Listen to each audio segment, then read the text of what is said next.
quick tip. I think I said, assuming how I edit this,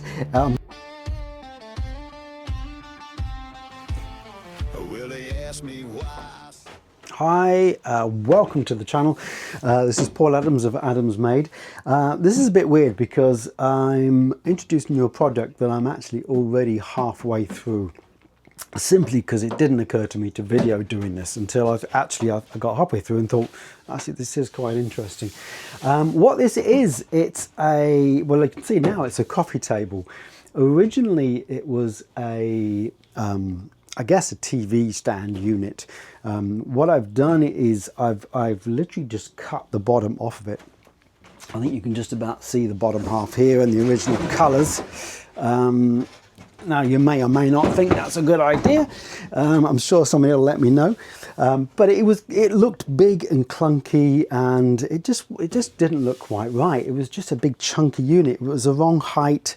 It just didn't really work as a TV unit. And the people that had it gave it to me. So here we are. So I was thinking what to do with it, and what I've done is literally just sawn the bottom half off. I kind of just I said I didn't video it. I just clamped a straight edge, used a circular saw on one edge, and then cut right through with a hand saw just to give it that 18-inch coffee table height. All I've done since then is literally been sanding, and as you can see you can see the original colour, this orange. I don't know whether things are originally orange, this sort of varnish people use, or that also it goes more orange over time. But I like, and I think it's more popular to have a clear colour. Obviously this will darken up with some varnish. I'm going to varnish this. I'm still in the process of sanding it.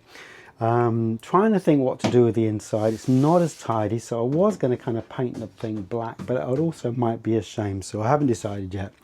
It's a wood, it's a mango wood. This was actually, I think, made in South Africa. The people that gave me are South African. They had a couple of bits of furniture made out there, and they brought it back with them, but they've moved house and it's too big, too chunky. So I'm working on it. It's going to be spectacular, I think. It's a lovely coffee table. I'm even thinking about keeping it. I don't know, but I just thought I'd, as I say, I'm halfway through the project, but I thought I'd introduce it now, and video the rest of it, so you can see. I'll put clips. I'll put pictures of the how it was when it started, so you can see the transformation. And I'm just deciding now whether to. I've been sanding. It's pretty smooth now. I'm just deciding whether to just varnish it as it is. I could oil it, but I always, trouble is, it's not, if you oil or wax, yes, it's great. But if you have a piece of furniture like that, you'll know yourself, you've got to keep re-waxing every 6 months. So I do tend to go for a varnish, which will give you a harder finish all the time and a longer wearing. And I think looks good, especially in a matte or a satin. Maybe not so much in a gloss, but each to their own. So I'm just deciding what to do with the inside. I'm thinking what I may do is mask off this, and just, as I say, it's a little bit scruffier inside, so I might just paint that black and bling it out. I'm sure some people think it look great. Some people will probably be horrified at the idea of doing that, but I think the rest of it, when it's all varnished, will look spectacular. So anyway, carry on. If I haven't said before, if you've not been to the channel before, welcome. If you've been back, welcome back. And don't forget to like and subscribe, because there's a lot more videos. Oh, we also want to add, I've got displays now down in Corbridge, or up in Corbridge, if you, depending where you live, and this will almost certainly end up down there. And I've been putting cards on. I've printed off. I'm going to be putting cards, I should say. I've created these cards now with Scan Me, so many of the bits of furniture will have a little card on top. So if you do visit the House of Courier in Corbridge, look for these little cards, because all you do is scan it with your phone and it'll take you straight to these YouTube videos of watching how I transformed them, made them, reimagined them, whatever I've done. Some things are restored, some things are completely upcycled, and some things, as I say, have been transformed. This was a TV unit and now it's a coffee table, and I think it's good. So anyway, enjoy the rest of the video, and I'll catch you in the next one.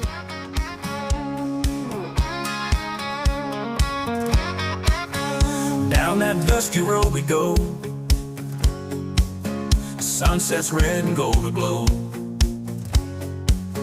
laughing loud with hearts so free. Whiskey and wildflowers you'll see, dancing under moonlit skies, stars reflected in your eyes. Nothing but the open air, whiskey and wildflowers everywhere. Hey, hey, let's shout it out, life for living, no doubt. Raise a glass and spin. Hi, I'm back. Quick tip.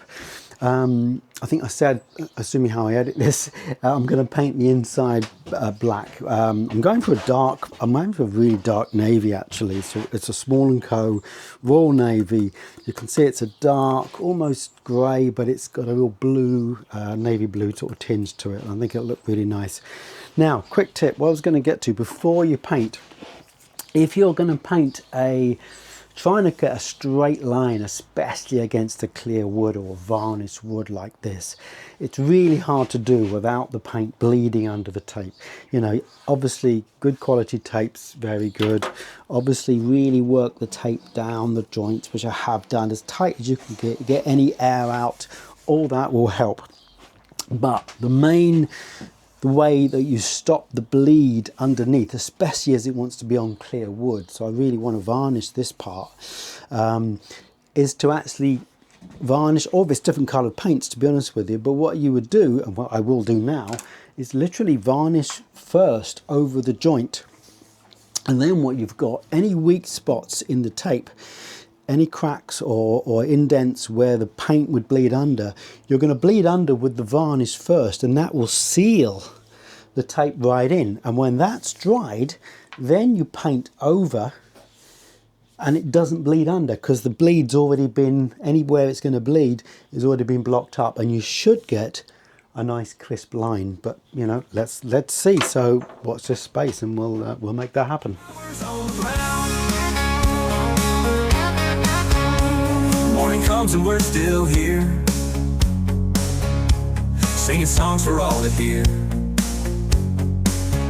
Don't need much, just you and me, whiskey and wildflowers we breathe. Tangled in this wild romance, never miss a chance to dance. Fields of dreams and skies of blue, whiskey and wildflowers with you. Hey, hey, let's shout it out, life for living, no doubt. Raise a glass and spin around, whiskey and wildflowers on the ground.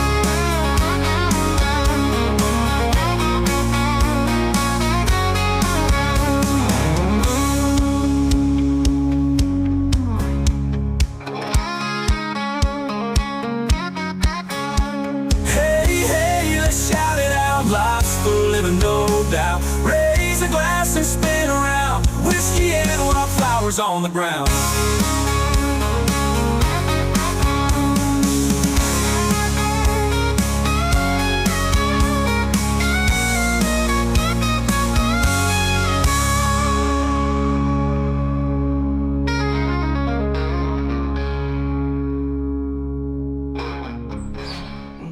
Hello, Sally.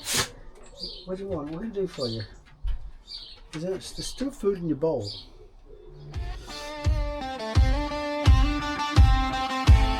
Well, they ask me why I sound like this, with a six-string growl and a hammer fist twist. Why I talk back when I should behave. Why I show up loud like I'm digging a grave. I say, son, I ain't here for your rules or permission. I was raised up proud on a rebel ignition. 'Cause I was born to raise hell, it's in my bones. Cranking Skinner loud on a rotary phone. My daddy drank whiskey, my granddad did too. So don't be surprised when I howl like a fool. I don't sit in silence, I don't play it small. This outlaw blood don't blend at all. You call it trouble, I call it tradition. I was born to raise hell, it's a family tradition.